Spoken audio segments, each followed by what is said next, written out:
Tantor Audio, a division of Recorded Books, presents The Rise of a New Left, How Young Radicals Are Shaping the Future of American Politics, by Raina Lipsitz, narrated by Megan Tusing.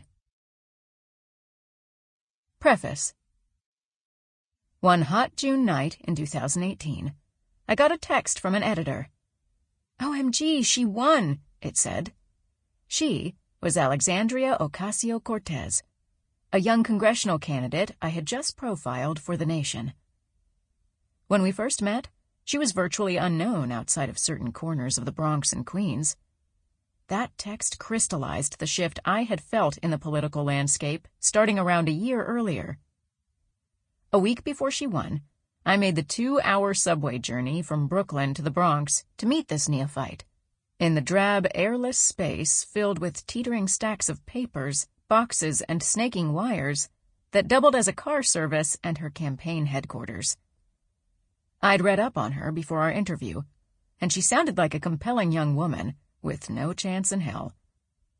I figured she'd be interesting to meet, and might one day end up in state government or running a large nonprofit. It was a brutally hot day. I had trouble finding the building, and by the time I arrived, I was a frazzled, sweaty mess. Inside was a tiny inner room in which the candidate was conducting media interviews. While waiting my turn, I sat on a couch in a chaotic outer area, redolent of the common room in my college dorm. Several volunteers, all young men of color that day, one of whom would soon run for Congress himself, were circling the room frenetically, earbuds trailing from their ears, making phone calls, stabbing at laptops, and occasionally calling out to one another and laughing. Most wore T-shirts emblazoned with the campaign's logo. A few were in conventional office attire. Unusually for a campaign office, they all seemed not just hyped up and over-caffeinated, but deliriously happy, as if they were working for a megastar on a legendary film set in L.A., rather than a nobody in a repurposed car service in the Bronx. I admired their zeal and dedication, but they were clearly the scrappy underdogs of the race. To me, an elder millennial who had already spent years in a series of uninspiring office jobs, they were kids. Just out of high school or college, brand new to politics, and still full of enthusiasm and hope. It was clear that everyone in the office adored her, but I didn't yet fully understand why. She was smart and hardworking, but humble and unassuming, winning qualities, but not necessarily ones that inspire fanatical loyalty. She seemed likely to succeed at something someday, but it didn't occur to me then that she was weeks away from appearing on CNN, Meet the Press, PBS's Firing Line, The Late Show with Stephen Colbert, The Daily Show, and MSNBC as the fresh face of a revived American left. Until deciding to run for office, she had been a nonprofit worker and a bartender. I'd been in and around New York political circles since 2005, and hadn't heard her name until a few weeks before I met her. Yet there was clearly something about her that inspired devotion. Just 28 when we met, she was noticeably different from both her volunteers and me. Defying the ungodly heat in a trim black sheath dress with faux leather cap sleeves and short stylish boots, she was intimidatingly poised. Amid the chaos of her makeshift office, she exuded competence and calm, like a younger and less corporate, but equally adroit version of Facebook's Sheryl Sandberg. By contrast, I was gulping water and mopping my sweat-slicked face with wadded-up tissues extricated from an overstuffed purse. It was also clear she wasn't just another CEO in waiting. Her background and worldview were markedly different from those of most successful women I'd read about or known. Born to a working-class Puerto Rican family in the Bronx, she grew up in Yorktown in Westchester County, a place she once described as a good town for working people. She attended Yorktown Public Schools, graduating from Yorktown High School in 2007 and Boston University in 2011. Women that confident often come with the kind of pedigree Americans are taught to admire. Ivy League degrees, high-powered jobs, executive experience. Ocasio-Cortez has been an activist, a Bronx organizer for Bernie Sanders' 2016 campaign, an educational director working with adolescents, and a server. As with so many of her peers, the daily realities of her peripatetic and precarious life, one college had been expected to ease, had set her on a different ideological path. Had she been born a decade and a half earlier, she might have become a stereotypical Gen Xer, too cool for, and not especially interested in, politics. Instead, she became one of the best-known representatives of an emerging and newly militant American left. Her surprise primary win, after which everyone rightly assumed she would handily win the general election in her heavily Democratic district, made her a major star, as well as a fundraising powerhouse and a national symbol for the progressive wing of the Democratic Party, according to WNYC, virtually overnight. While media outlets and Democratic voters swooned, Democratic Party officials sought to curb their enthusiasm. House Speaker Nancy Pelosi said Ocasio-Cortez's victory merely represented the politics of one deep blue New York district and cautioned against getting carried away as an expert on demographics. Shortly after losing her own seat in 2018, former Senator Claire McCaskill dismissed Ocasio-Cortez as a bright, shiny new object, adding, "The rhetoric is cheap. Getting results is a lot harder." Cheap or not, Ocasio-Cortez's rhetoric worked. People were inspired by it. The first time she ever ran for anything, she wound up in Congress. In demonstrating that another world was possible, she was fomenting a rebellion against those who had spent their careers lowering expectations. And she succeeded by tapping into something larger than herself. A massive but still subterranean political shift that she and her peers were part of and helping to drive. The same summer I met Ocasio-Cortez, I spoke with Alexandria Rojas for the first time. She was even younger than Ocasio-Cortez, just 23 when we first spoke, and it was no clearer to me then that her organization, Justice Democrats, which had been the driving force behind AOC's campaign, would keep electing progressives to Congress, or that Rojas herself was also on the cusp of stardom. Like Ocasio-Cortez, Rojas is a strikingly stylish and attractive woman, with large, dark eyes, long, straight hair, luminous skin, bright, even teeth, and expertly applied makeup, who has graced the pages of Vogue.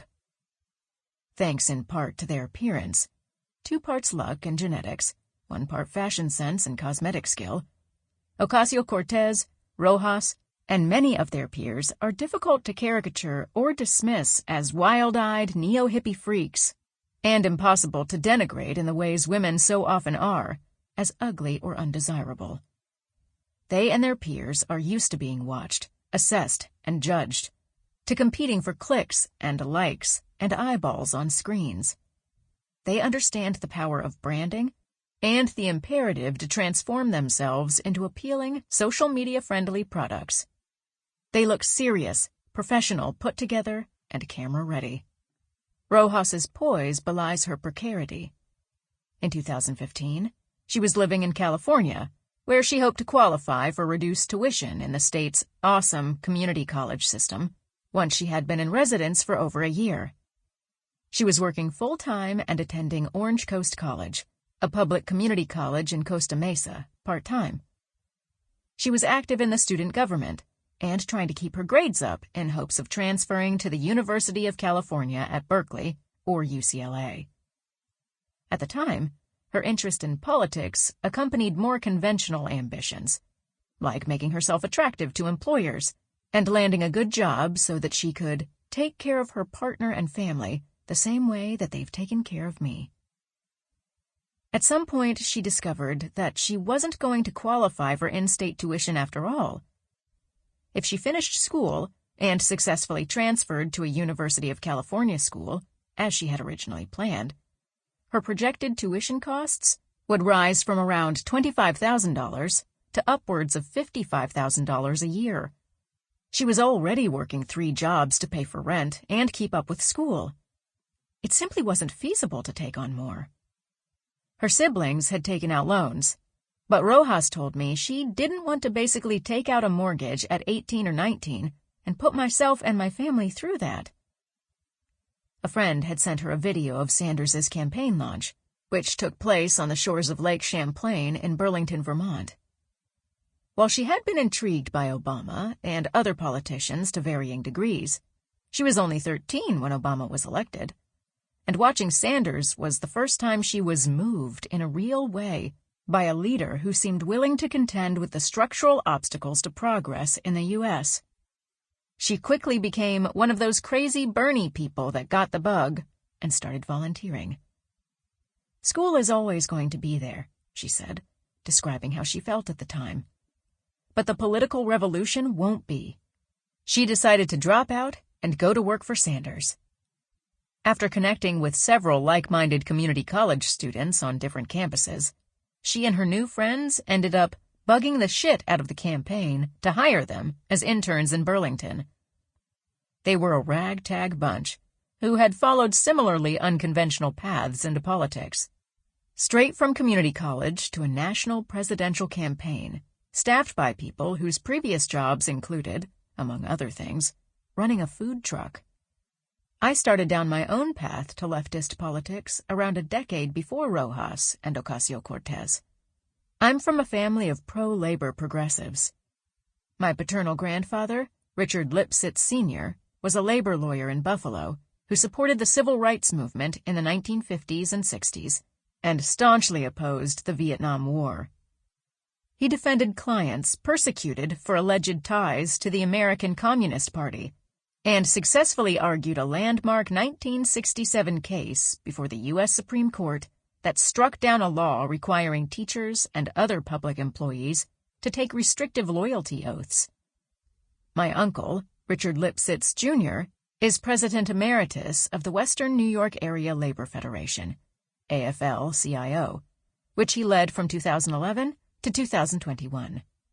My father, John Lipsitz, and my aunt, Nan Lipsitz Haynes, both belong to the Buffalo chapter of the National Lawyers Guild and have participated in a number of lawsuits against various Western New York law enforcement officials and agencies.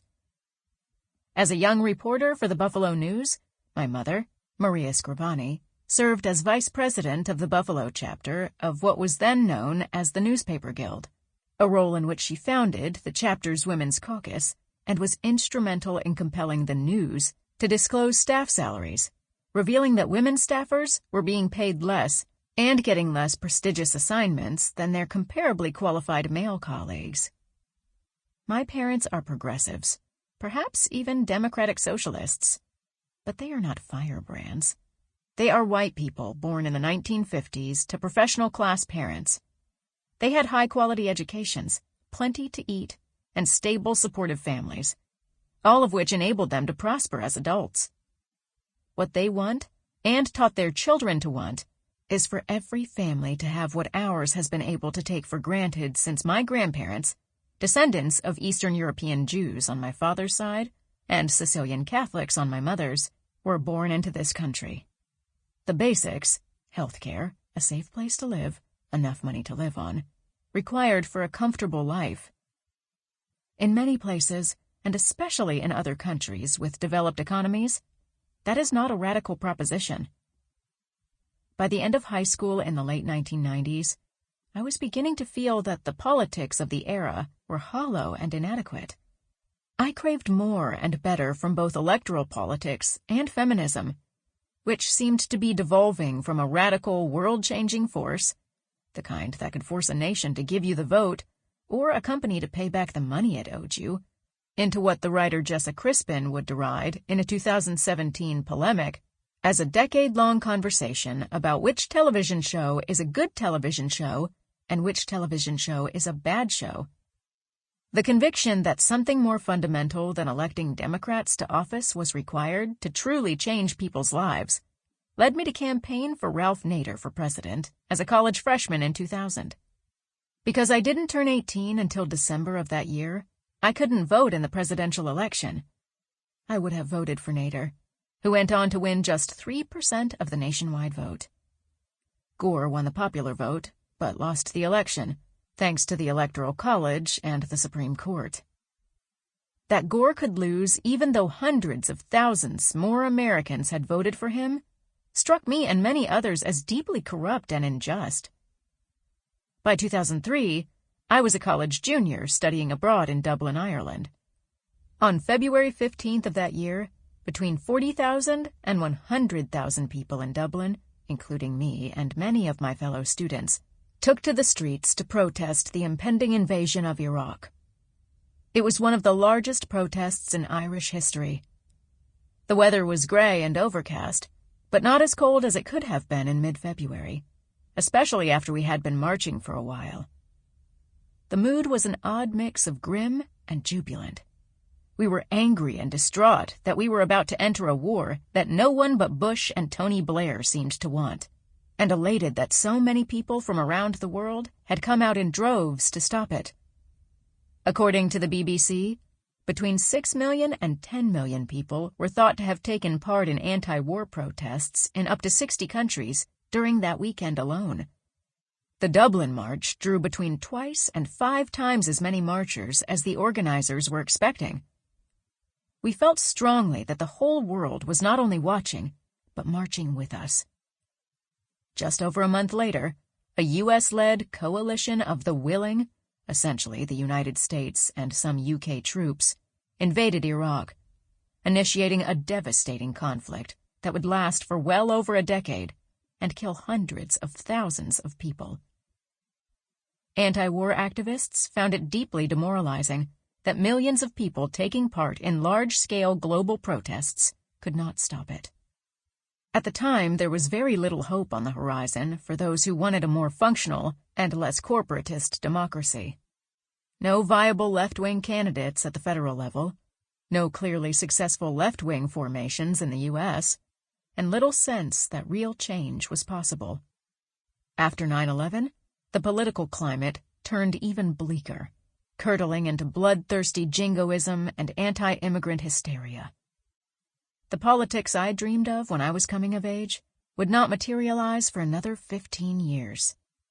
When the moment finally arrived, it was women like Rojas and Ocasio-Cortez, 10 years my junior, and twice as overwhelmed by ever-worsening economic, environmental, and social conditions, who were leading the way.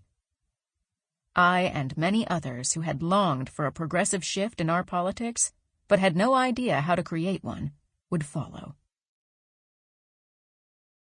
1. Young People Power: The Rise of Bernie Sanders. Just 2 years before Ocasio-Cortez won her first primary, the astonishing success of a very different candidate, Senator Bernie Sanders, had paved the way for her victory.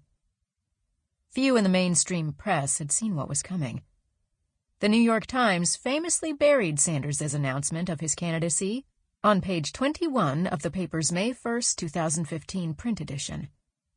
Sanders, long-serving independent, enters presidential race as a Democrat. The tone in establishment media outlets was one of wry bewilderment.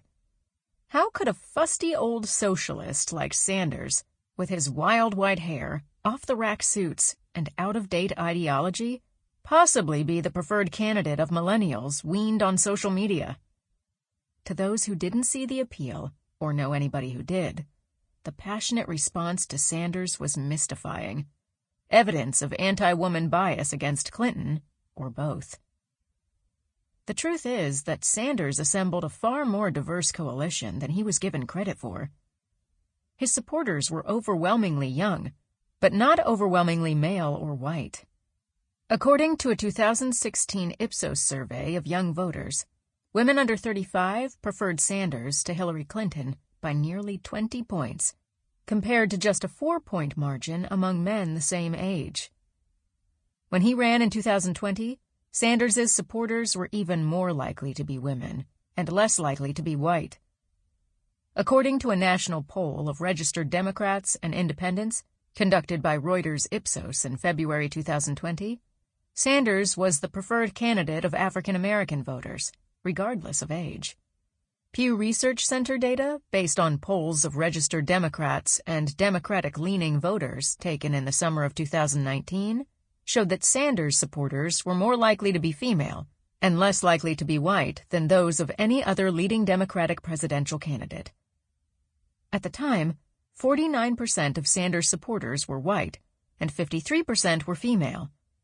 By contrast, less than half of self-identified supporters of Elizabeth Warren, Joe Biden, or Kamala Harris were women. Few Sanders supporters were primarily moved by his identity, the historic nature of his candidacy, or a burning desire to elect the first Jewish president. Some were passionate about Sanders in spite of his racial and gender identity. Others were indifferent to it. When I asked Rojas, the executive director of Justice Democrats, if she ever found Sanders's old white maleness alienating, she paused before answering. "You know, I didn't perceive him that way," she replied carefully. "I've met plenty of men in my life that are not perfect, and I think in the context of the world that we live in right now, that feels very much on fire. Identity is important. But what you say and what you stand for and what you're willing to put on the line and fight for is what I think speaks to me and the entire generation that feels like the future is really unclear." Asked what she made of the then common criticism that most Sanders supporters were white male Bernie bros, Rojas bristled. "I am a 23-year-old part Colombian, part Peruvian Latina," she said. "I was inspired by Bernie not because of his identity, but because of the vision of America he was painting." Before Sanders, Rojas wasn't actively engaged in politics. Although she had always paid attention to current events, organized students on her campus, and even served as student senate president, she confessed that when it came to national politics, she, like many of her peers, was pretty turned off. Community college campuses were, in her view, especially rich sites for organizing.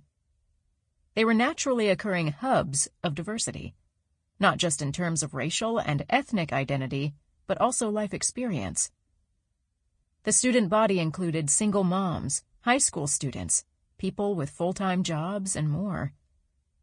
But until the Sanders campaign, few people in national politics seemed interested in unleashing that potential. Coming into the campaign, Rojas was especially inspired by watching a diverse group of high-integrity, super-low-ego people working 18 hours a day to get this one person we all believed in elected. Sanders's unapologetically leftist agenda was also a key part of his appeal. Rojas and her friends and family needed the policies he was fighting for. Just 25 when we last spoke, she was already living through a second major economic recession, the second wave of the Black Lives Matter movement against police brutality, a climate crisis worsening by the day, and a horrifically mismanaged global pandemic that was killing millions. The work that she and her peers have done since 2016 owes a great deal to Sanders's campaign, where she first experienced what it was like to be part of a real movement. "It was hard to put into words," she added, "but Sanders had that thing that gets volunteers to work really hard." People like Rojas responded so enthusiastically to Sanders, in part because he wasn't cool, or trying to be. He doesn't sound phony or slick. He doesn't pander or condescend. A huge part of his appeal is that he is always, inescapably, himself. In 2019, he did an interview with Bronx-born comedians Jesus Nice and the Kid Mero, two charismatic young men of color who quizzed him about how much money certain pairs of designer sneakers cost. On learning that one pair cost $4,500, Sanders recoiled in disgust. "This is a status thing?" he asked incredulously. Yes, his interviewers replied with expectant grins. Sanders pursed his lips and shook his head disapprovingly. "You're not a big flexer, show-off?" teased Nice. "No, I really don't like that idea of people paying $4,500 for sneakers," said Sanders earnestly, shaking his head, gesturing with his hands, and widening his eyes in alarm. "It's insane." Throughout the 2016 contest between Sanders and Clinton, I was reminded of a dialogue between Bart and Lisa and their parents on The Simpsons. "Am I cool, kids?" asked Marge. No, the kids reply. Good, I'm glad, says Marge. And that's what makes me cool. Not caring, right? Bart and Lisa respond in the negative. Well, how the hell do you be cool? Asks an exasperated Marge. I feel like we've tried everything here. Sanders didn't have to pander. He attracted young people by advocating for solutions. Free college and trade school and Medicare for all. To their most pressing problems, crippling debt and limited class mobility. As of late 2015, Clinton favored free community college, but said students at four-year colleges should have to work to fund at least part of their educations. Maybe it's because I worked when I went through college. I worked when I went through law school, she said at the first Democratic presidential debate in October 2015. But when Clinton attended college in the 1960s, tuition cost a fraction of what it does today. She struggled to convey not just sympathy for the young people whose votes she wanted, but basic understanding of their everyday reality. And no amount of self-mocking rap parody videos by millennial fans like Lena Dunham or cringy Broad City cameos could bridge the gap.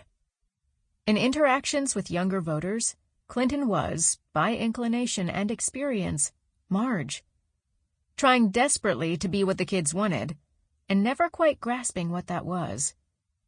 It wasn't just style, or lack thereof, that drew young people to Sanders. As historian Matt Karp explained in Jacobin, Sanders won younger voters by historic margins in both of his campaigns, not with charisma, but the most brusquely ideological platform in Democratic primary history. He talked about people's everyday needs, and said plainly that one of the richest countries in the world owed more to its inhabitants. He didn't rely on hoary appeals to nostalgia or patriotism, or the potentially historic nature of his presidency. To the irritation of many national political reporters, he talked like a broken record, hitting the same points over and over again. Healthcare is a human right. Higher education should be free, and the massively rich should pay their fair share of taxes.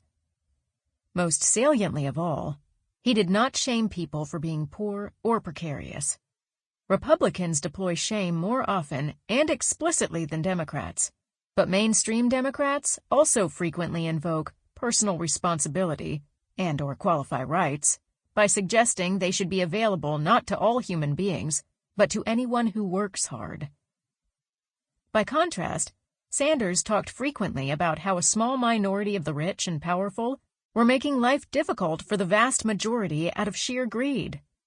That is a belief shared by many young people today, especially those who can expect materially harder lives than those of their parents.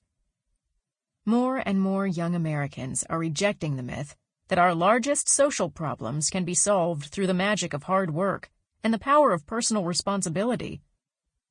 Many believe they are working too hard, with too little to show for it already. Millennials, commonly defined as those born between 1981 and 1996, have significantly higher debts on average than their younger counterparts. They owe an average of $87,448, carry an average student loan balance of just under $39,000, and hold an average mortgage balance of $237,349.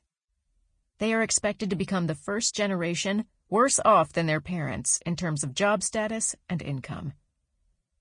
Many of those who grew up in the long shadow of the Great Recession were desperate for a champion who would acknowledge that society had changed and, in the process, circumscribed young lives. Those who grew up assuming crippling debt to fund the college education they'd been told was essential to a decent future graduated into a brutal job market, found a job with no or meager benefits, started at low salaries that haven't kept pace with inflation, can't afford a house, and/or can't afford to have children, were attracted to the candidate who acknowledged they were drowning and was fighting for the policy equivalent of a lifeboat. Much as Obama once represented the promise of hope and change, after the long, ugly period of terror, jingoism, immoral war, and economic stagnancy that marked George W. Bush's tenure, Sanders represented the possibility of a society that worked for more than 10% of the people who lived in it. Sample complete. Ready to continue?